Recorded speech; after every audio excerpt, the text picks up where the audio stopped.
Ciao, bună! Mi-am luat un microfon ca să vorbesc în cameră. Vom merge spre centru. Să rămână. Drum bun. Am plecat. Mulțumesc!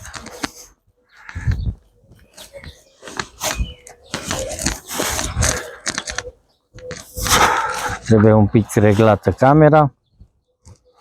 Da, acum este bine. Și vom pleca spre centru. Vom merge până la BRD să vedem dacă ne funcționează cardul. Am mutat un set de oglinzi pe trotinetă și mergem.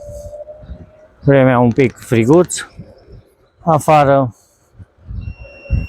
așa, în cartier nu-i nimeni, da, tot aceeași persoane, am plecat spre centru. Să vedem ce se întâmplă. Suntem pe strada Trandafirilor. Și bineînțeles, să vedem cât ține microfonul. Are și suport antivânt.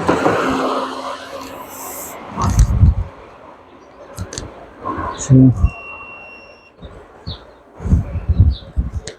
să comentăm în timp ce mergem. Pic denivelat drumul, dar asta este, ne apropiem de prima intersecție. Avem stop. Da, și acum vom putea pleca spre centru.